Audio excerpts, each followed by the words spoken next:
دلوقتي بما ان احنا في العيد، كل سنه وانتم طيبين. وراح فينا يا استاذ؟ السلام عليكم. عليكم السلام. ازيك يا حبيبي، اخبارك الحمد لله. ايه؟ انتوا بتعملوا ايه هنا لا مؤاخذة؟ احنا بنصور الناس ديت تعالى احنا هنطلع على التلفزيون. ايه الحاجه اللي بتستنى العيد عشان تعملها؟ ايه الحاجة اللي بس صلاة العيد وما يتلو صلاة العيد. بروح اقرا الفاتحه لوالدي الله يرحمه. والله بنستنى العيد عشان طبعا نسلم على الاقارب والاحباء نسلم على حبايبنا ونشوف حبايبنا وكل الناس طبعا حبايبنا، وبنشوف اصحابنا بقى وحبايبنا والناس الحلوه، ونشوف الناس اللي راحه واللي جايه وكده يعني. ونشوفك برضه يا حسام. أيقنت أن الله يجبر خاطري. حبيبي يا حوز. ايه الحاجه اللي بتستنى العيد عشان تعملها؟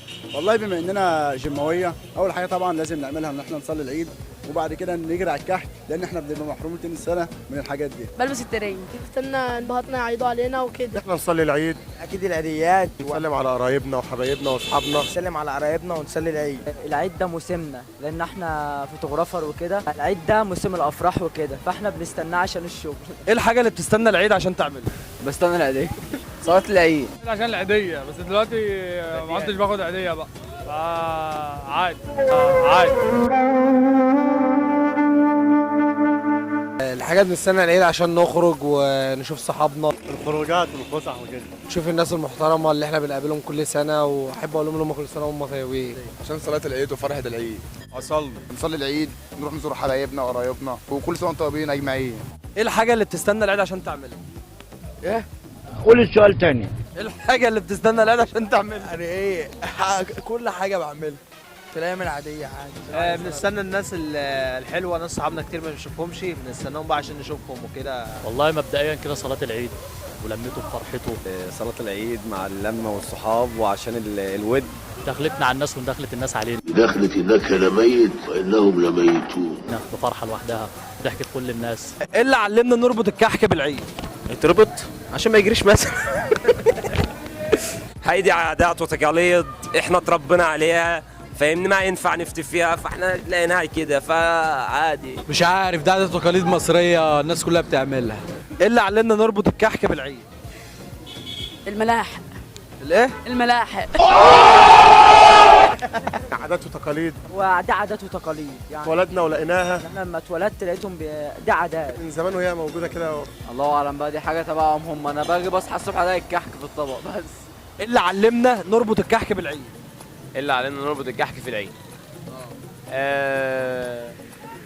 تعب موت. اللي علينا نعمل الكحك في العيد. لما اتعلمنا نربط الجحش في الغيط. انا وراك ايه اللي علمنا نربط الكحك بالعيد؟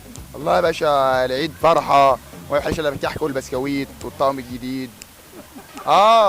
الصراحه حلوه برضه، ويوم بص يوم حلو برضه. عادات وتقاليد قديمه، وعينا على كده، وعينا على كده فعلا، وكل عيد بيبقى موجود كده، وكل سنه والامه الاسلاميه بخير، وكل سنه وانتم طيبين. ايه اللي علمنا نربط الكحك بالعيد؟ الملك سعيد ولا الملك عيد؟ مش عارف. هي بتقول يا كحك العيد. والله كحك العيد ده بسكويت. عيد فرحه فبيعملوا كحك يفرح الناس.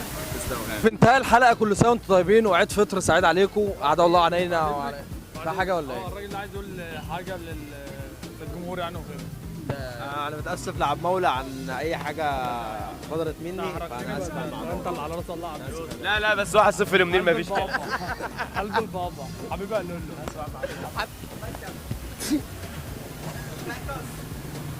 له انا اسمع حسام عوض. في ناس بتنطقها العوعو. عادة. تمام. بسم الله الرحمن الرحيم. طبعا ده الفوتوغرافر اللي بيصورنا يا جدعان. احلى مسا عليكم يا رجاله.